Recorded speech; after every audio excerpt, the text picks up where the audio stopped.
Done. Oh, okay, that's different. Sorry, Zoom updated, so I probably have to switch all my settings. If you have resonance, which you guys really haven't gone into yet, it's the concept that electrons can move. So there'll be two different resonance structures for this when you eventually get to that. So you can have this resonance structure, and you guys didn't really cover resonance today that much, right? You did like a couple examples. This was like the big one that we did. Okay. So if you move these electrons over, you would get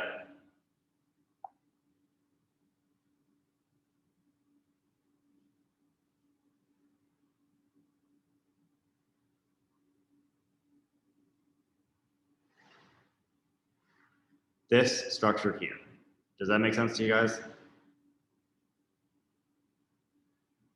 Yeah. Okay. The kind of general rule for these, if you're doing resonance, like if you were just to say what you would expect it to be based off of what we've learned previously, you would say that this is an sp3 center and that this is an sp2 center, right? Yeah. For these, when you have resonance, you'll just always go with the one that is the lowest number of p's. The way it works is that you don't really have one or two of these. You kind of have both of them at the same time.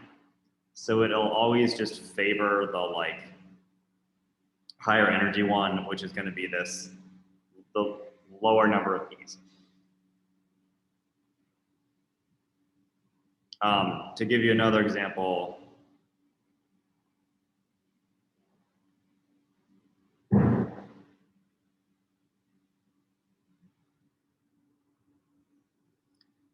this here, we could also do a resonance structure where we move these electrons up.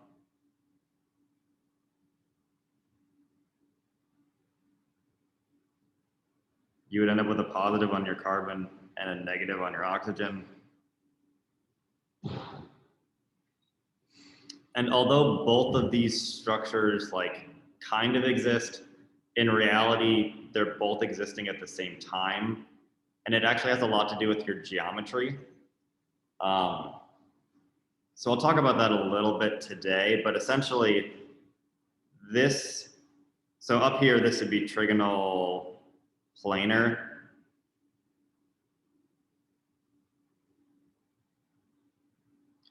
This is still going to be trigonal planar. It's not going to try to like move into like a tetrahedral or something like that. Just because it's like moving back and forth so quickly between the top and the bottom structure, it really just stays as it all the time. So this is still like, it's going to be SB2 in both cases, even though it looks like it's SB3 in the bottom one.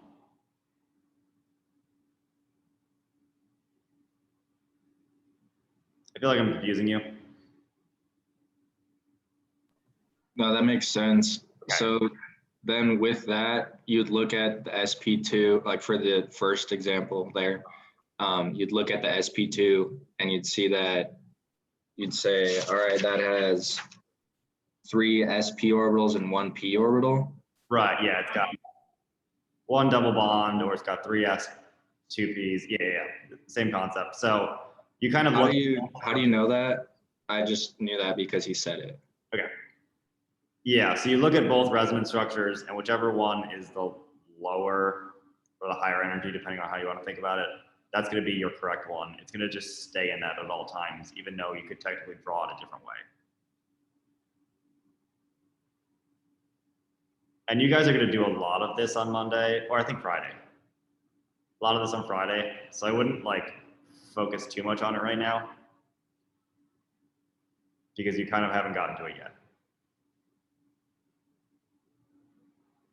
Which is why I didn't talk about it on Wednesday. Does that help?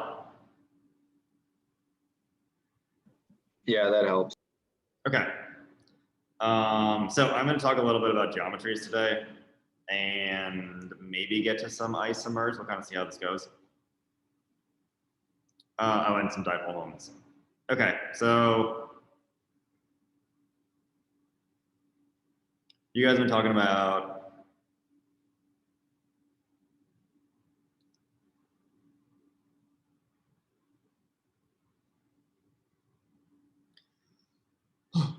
basically the concept is that these are not actually, this is not really a great representation of carbon. Like if you were to think of this as a mathematician, you would think that these bonds here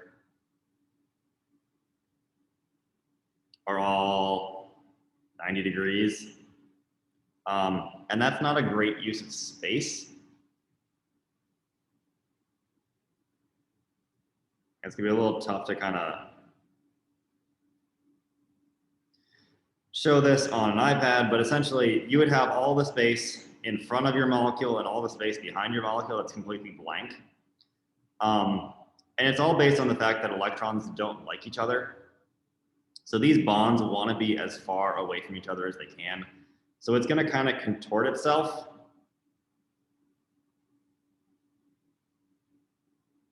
And what's going to happen is that two of your bonds are going to stay in the plane.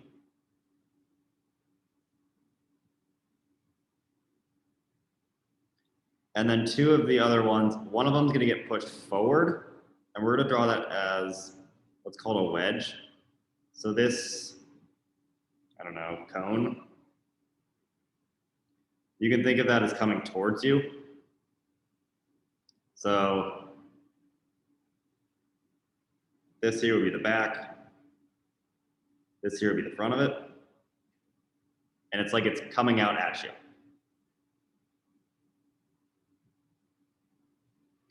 This is a wedge. The other way that we signify this is with a dash. So a dash is going in the opposite direction. I'm going to try to make it a little bit more cone-like.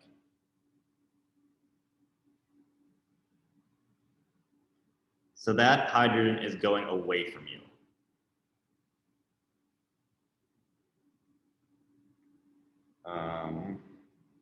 So this spot here would be basically the closest to you.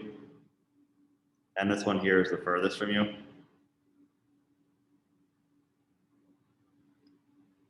And because of that, it lengthens the bonds because now you're using three-dimensional space as opposed to two-dimensional space. And that's going to put you, I'm just going to redraw it.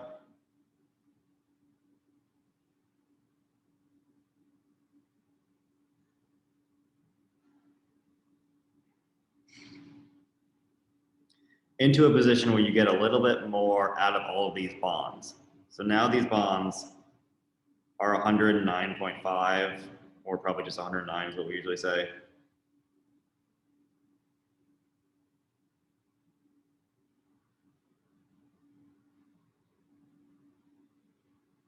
And they're 109 in every angle. Like it's on this top example here, there was like, it's hard to kind of describe it, but this whole like front face here that was completely blank. You could say that there was like a 180-degree difference between these two.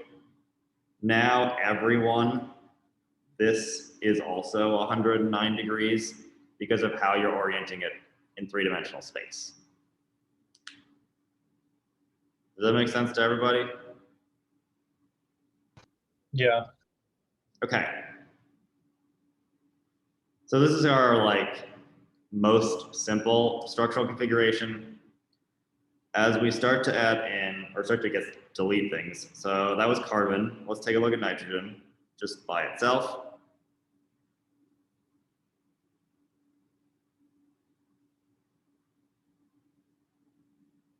Nope, that's a C, I want an N.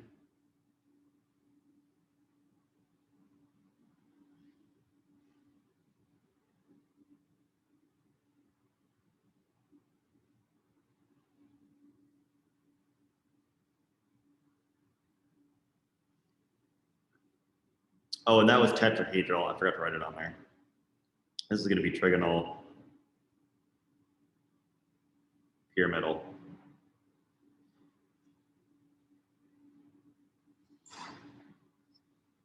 So what happens if you have a nitrogen by itself?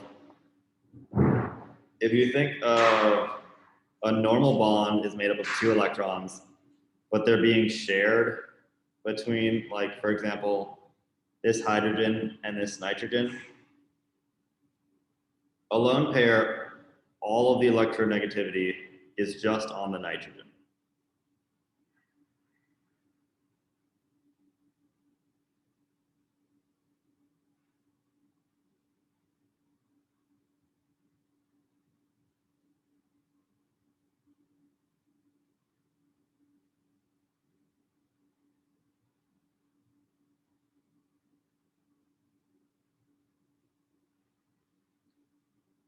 So because of that, you have a lot more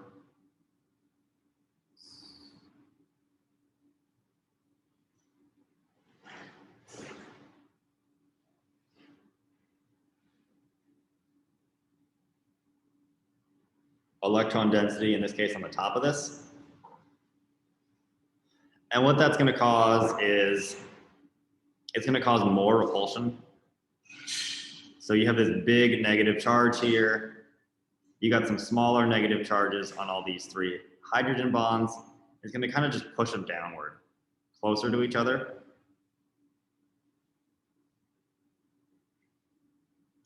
And that's going to change your bond angle a little bit.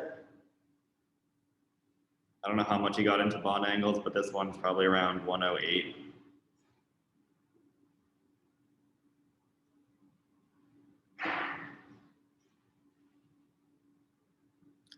So you lost a little bit.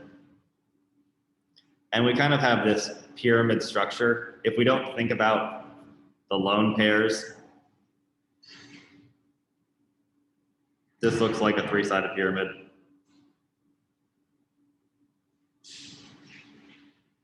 If you think that one of the H's is going in the plane, one of them is coming back at you, you could draw a little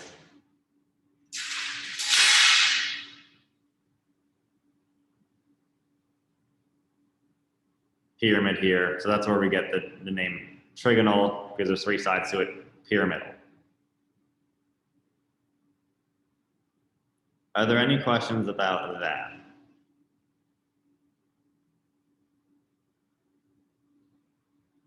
Okay. So we're going to talk about this again when we start talking about dipole moments, but just as kind of like a starting point. Let's see. Okay, so a third one I want to talk about is bend.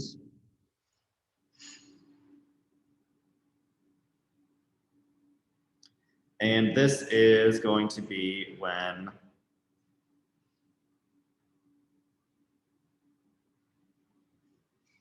we have oxygen. It's the same concept. Now we just have more lone pairs.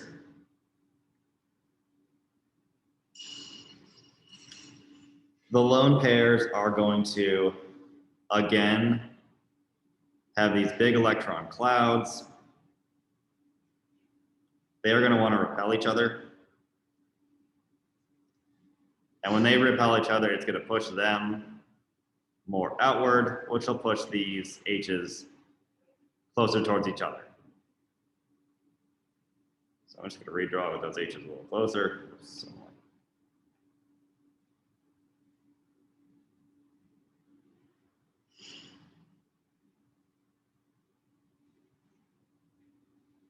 And this is going to kind of lower our bond angle yet again. Should be around 106, 106 to 107 kind of range.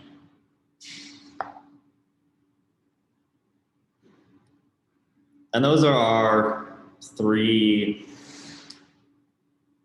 sp3 angles. sp2 and sp get into a little bit of different ones. So if you have a double bond, it's going to react a little bit differently.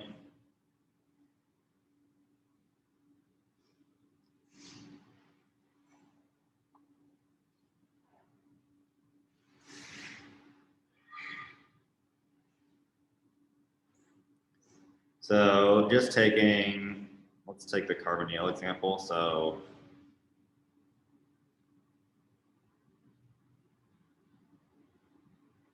we're going to focus on this middle carbon.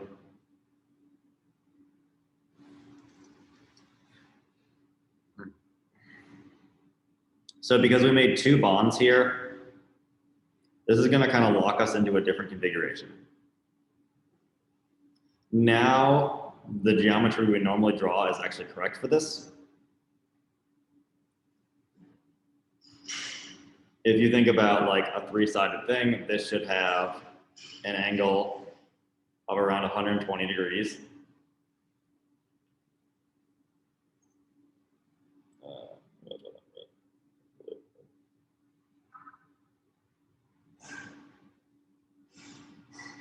go.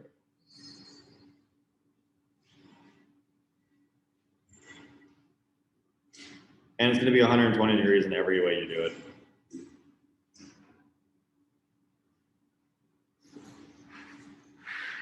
Which is consistent, which is somewhat nice. There's a couple of different ways you can get this. If you have a carbocation, carbocation, which is going to be the absence of anything. So there's two different types of charges you can get.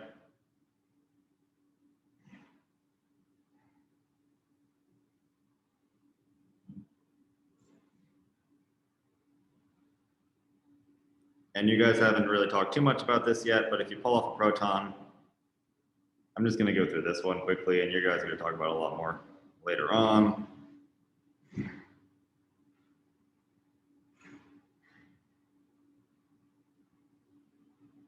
I'm not going to draw the arrow. There's two different ways we can lose an H. One of them will give you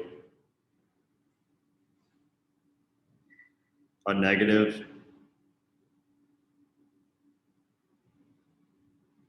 One of them will give you a positive.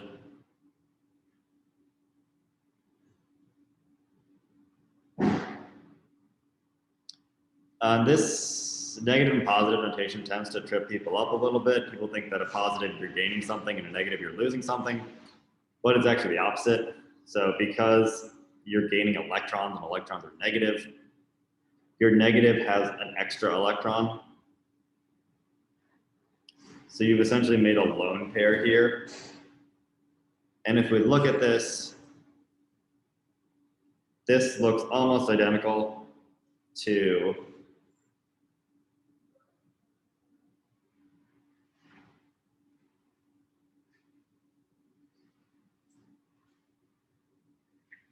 this nitrogen compound we drew.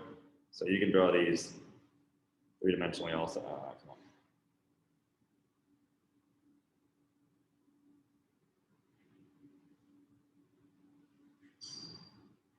Wedge is a tough one. Okay. So because of that, both of these are going to be trigonopyramidal.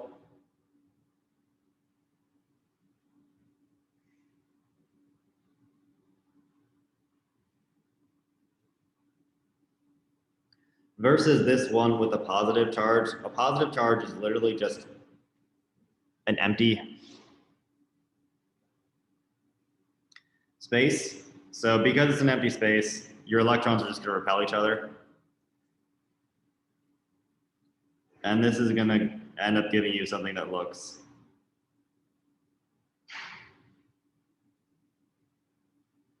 like this, where they're spaced 120 degrees away from each other. And this will fall into your trigonoplanar category.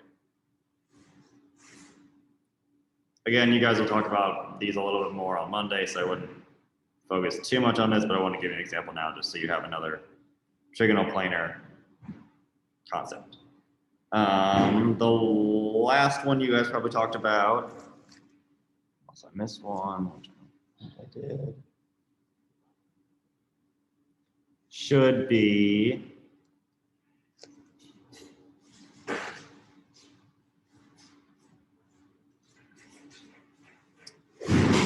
planar.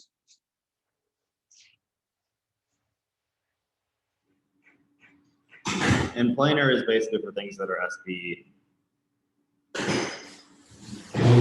versus trigonal. Do we go? Oh, sorry, linear, not planar. That's the one we use. So trigonoplanar tends to be SP2 and linear tends to be SP. And some examples of this are like CO2. because you have two bonds and you have no lone pairs on this carbon, they're just going to want to space themselves out as far as they possibly can from each other. So this is an actual 180 degrees here versus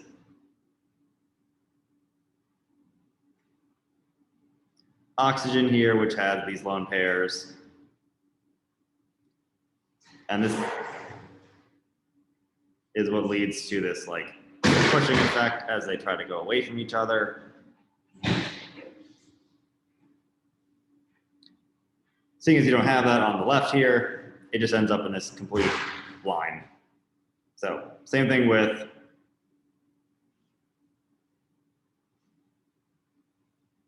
a triple bond.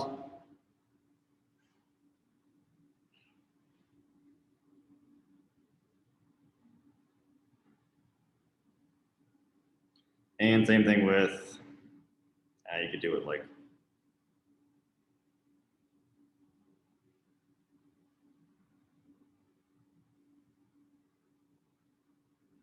I don't know, something like this. You have two double bonds attached to this middle nitrogen. So it's going to be, again, 180 degrees. It's going to be linear.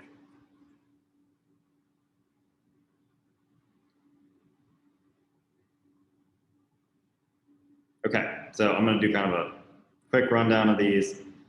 So sp3 category, it can either be tetrahedral,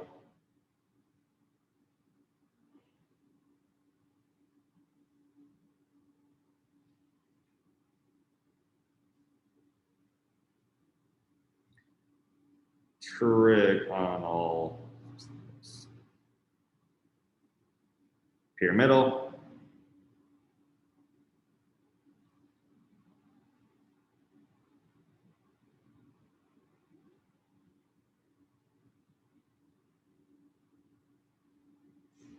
or bent,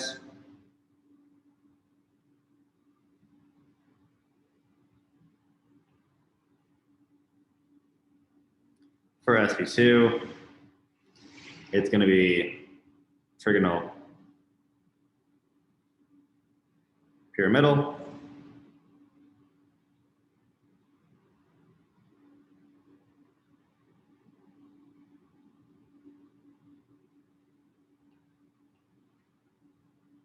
and then your sp category is going to be linear.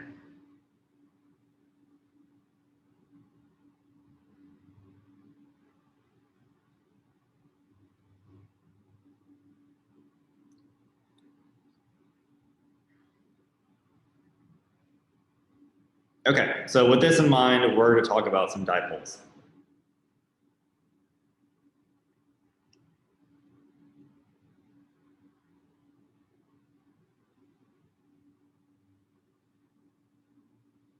So hydrogen is kind of gets picked on constantly.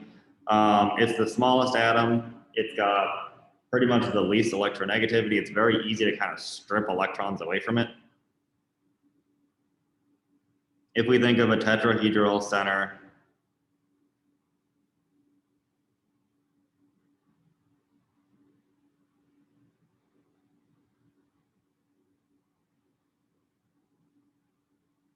like this here, I'm going to take just one of these bonds, just this top one here, and redraw it.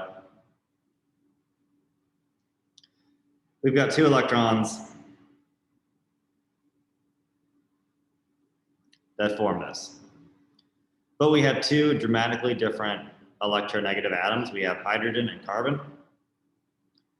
The carbon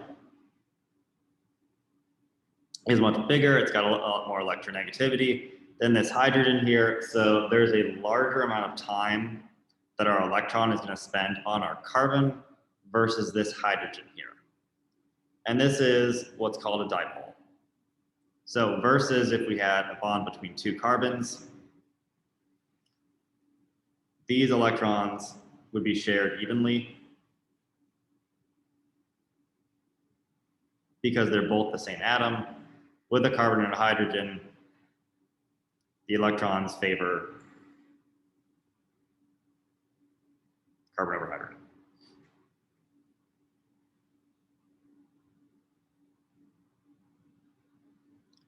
And because of that, we're gonna start building up a charge on the carbon. And the way we draw that is gonna be this kind of weird looking arrow plus sign thing. So it's a plus sign with an arrow. And there's basically two components to it. So the plus sign part of it is gonna be where your positive charge is building up.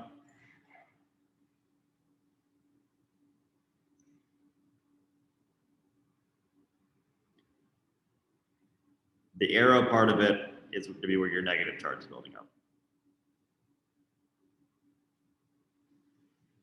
So for this top example here, our dipole moment would look like this. So because the carbon is getting more electrons than the hydrogen, the negative charge is shifting towards that carbon. Is there any questions at this point?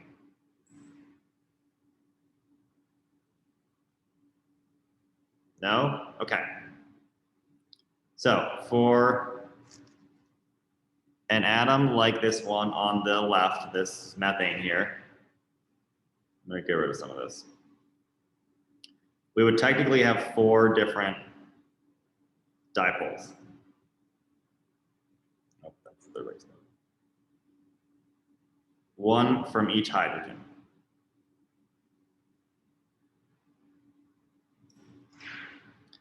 Now, because these are all evenly spaced away from each other, because every bond here is 109 degrees, they're all going to cancel each other out.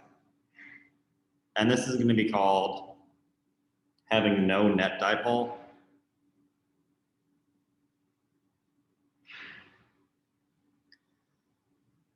Because essentially, like if you're thinking, oops, you're building up a charge on this bottom one, but then the top one kind of cancels it out. They're all coming in perfectly even, and they're just eliminating your charge. When we move to something like a trigonal pyramidal,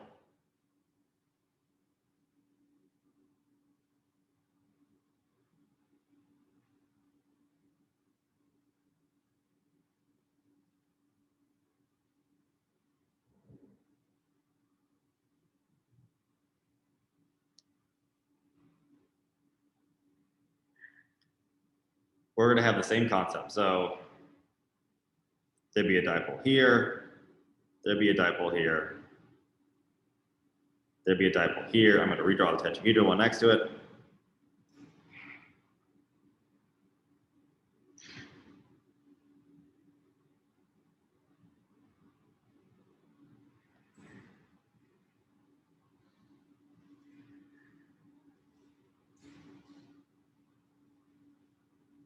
All right, so comparing these two, what is the one on the left missing?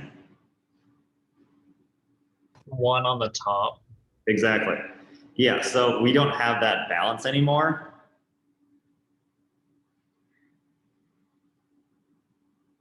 There's nothing that is pushing those electrons back towards us. All of these red arrows are in some way going up.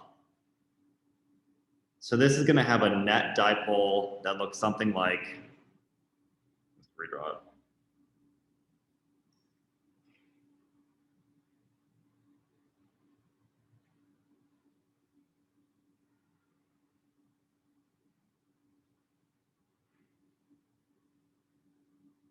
This here. Our entire dipole is moving towards where our lone pair is and kind of in like an upward direction.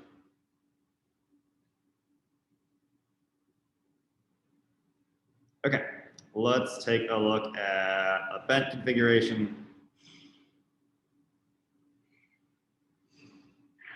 It's gonna have almost the exact same concept. We're just kind of doubling it.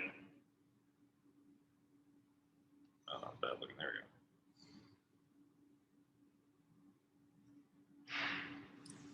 So again, we only have dipoles going towards this oxygen, which means that we are going to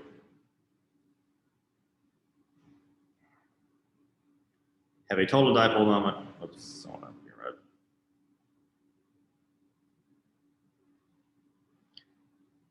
That goes towards it. Does that make sense to everyone so far? Yep. Yep. Okay. I'm gonna skip SP2 and come back to that one. So SP tends to be a little bit different. A lot of the times you're gonna get a no net dipole. So for something like CO2 here, oxygen is bigger than carbon, so that's gonna be the more electronegative one. Our dipole would look something like this. They'd both be pulling away, but they're pulling away evenly. This is another example of no net dipole.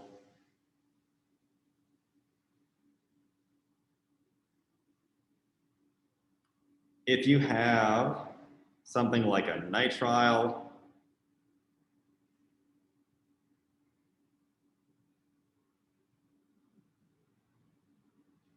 our nitrogen is more electronegative, so we're going to be pulling towards that nitrogen here, and that's going to be our total dipole moment for this one, because that's really the only bond we care about. Once you start having like carbons and nitrogens, you kind of stop caring about hydrogens a little bit, because they're pretty weak in terms of their actual electronegativity.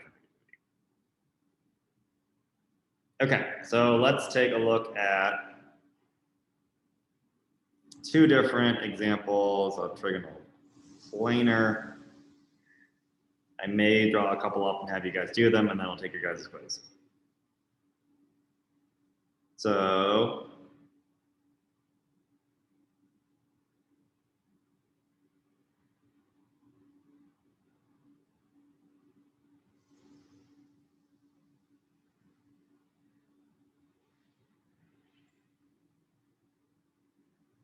looking at these two here, which one of these has a dipole moment? The one on the right. Yeah, so this one on the left, you could kind of think of it as the really only poling you're going to have, because these two carbons are sharing a bond. There's no like mismatch there, so all your dipoles are going to be nicely canceled out. Versus this one on the right here, we have oxygen, which is bigger. So we're going to pull towards that, and technically you'd have these ones here. Everything is generally pulling to the right here, so that would be your dipole for this. Okay, I'm going to erase this. I'm going to draw a couple up and have you guys work through them. And then we will take our quiz for the day.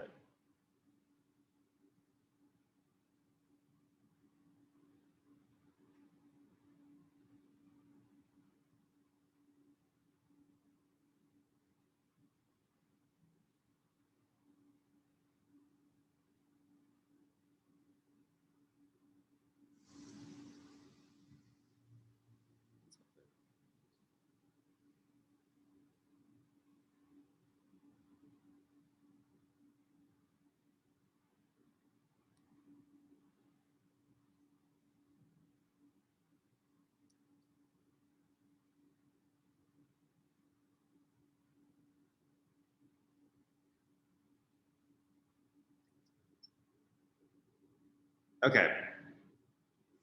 Take a minute, go through these, try to figure out if there is a net dipole, and if there is, where it's going to be.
All right, so for this first one here, we're gonna have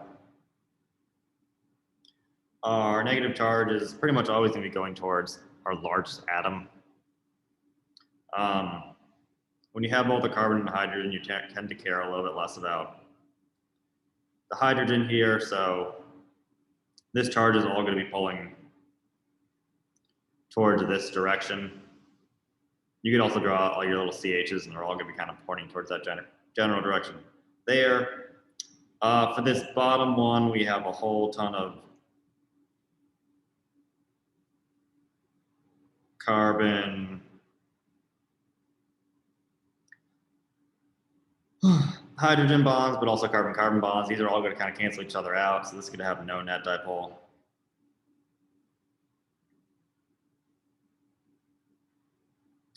Top right here, there's gonna be a lot pulling towards this nitrogen. And then the bottom right here, everything's gonna be pulling towards that oxygen again, and we should get a dipole that looks something like this. Was there any questions on this?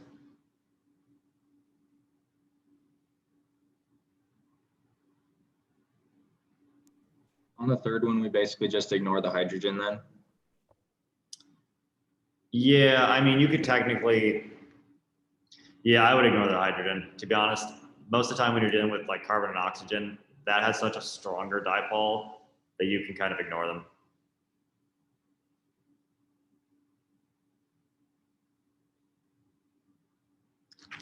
All right, so I'm gonna have you guys turn on your cameras. I'm gonna get your quiz pulled up somewhere.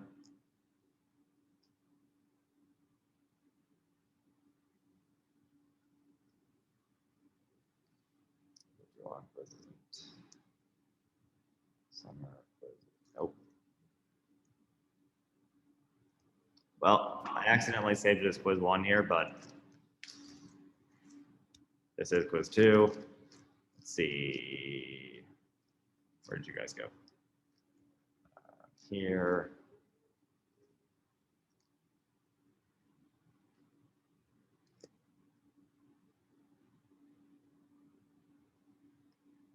No, that's the wrong one. Okay, so same concept as last time. Scratch a piece of paper. You're labeling either sp3, sp2, or sp on these centers.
Can I ask a question on this?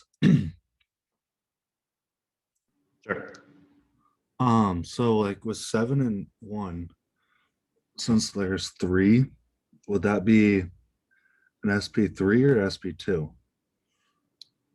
So you're kind of like every double bond or triple bond, you're taking away P's. Okay.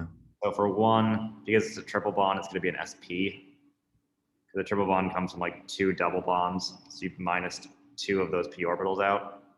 Oh, okay, okay. Does that make sense? Yeah. All right, that's all I need then.